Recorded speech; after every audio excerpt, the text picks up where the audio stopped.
Tiga. Saya mau bertanya, apakah kasus perdata bisa menjadi kasus pidana? Nah ini, sebentar. Rolling. Bilang begitu. Kita aja tambahkan, dah bilang Ki sampai di sini ada yang ingin bertanya. Ya, buka Ki dulu. Ya, buka Saya Ki. bersemangat kalau ada beliau ini.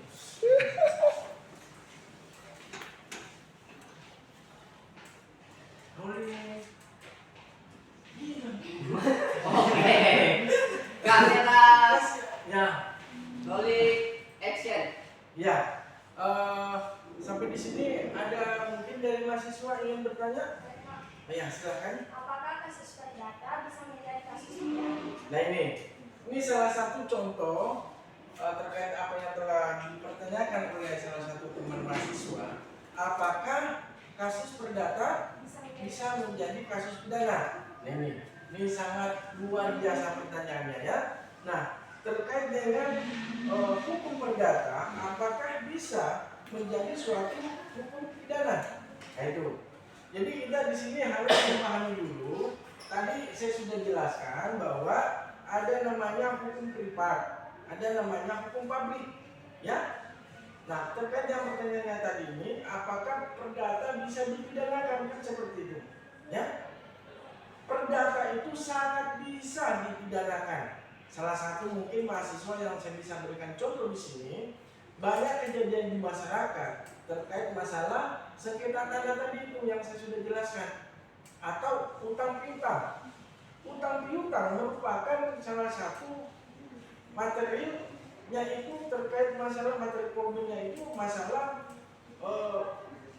tagih menagih atau utang piutangnya itu kan utang piutangnya.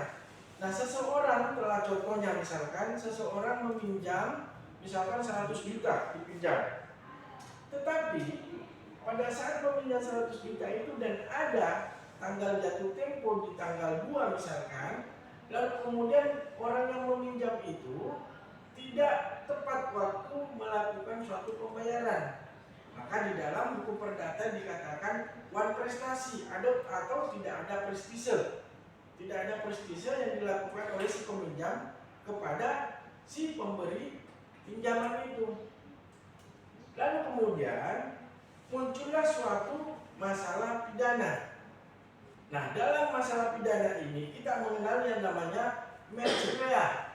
Mens rea itu adalah niat dari salah satu pelaku itu.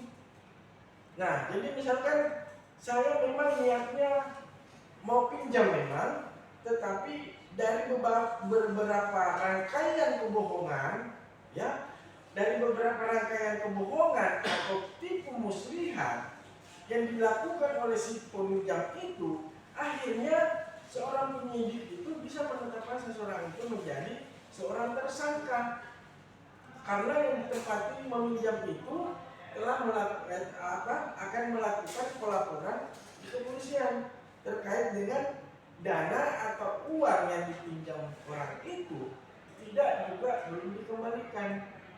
Itu dengan mensreanya itu rangkaian kebohongan, tipu muslihat, makanya bisa dijadikan sebagai suatu tindak kejahatan pidana seperti itu ya. Jadi memang awalnya ini perdata, wan prestasi, lalai dari tanggung jawabnya. Seseorang itu tidak punya prestise, tidak ada prestisenya. Jadi mungkin seperti itu mahasiswa bisa memahami hal seperti itu ya. Lalu kemudian masih ada yang mau bertanya? Ya silakan. Baik, assalamualaikum warahmatullahi wabarakatuh. Waalaikumsalam. Seperti halnya yang disampaikan oleh Bapak tadi bahwasanya hukum perdata itu sendiri mampu kita pakai untuk menyelesaikan diantaranya seperti kasus tentang sengketa tanah. Nah, pertanyaan saya Bapak bahwasanya apakah masih ada kasus lain lagi yang mampu kita pakai untuk menyelesaikan kasus itu sendiri dan memakai hukum perdata itu sendiri? Oh iya, ini pertanyaan yang kedua ini sangat luar biasa juga ya. Jadi mahasiswa di sini harus memahami di dalam persoalan penyelesaian suatu sengketa, ya, penyelesaian suatu sengketa itu ada namanya litigasi, ada namanya non litigasi. Maksud daripada teman mahasiswa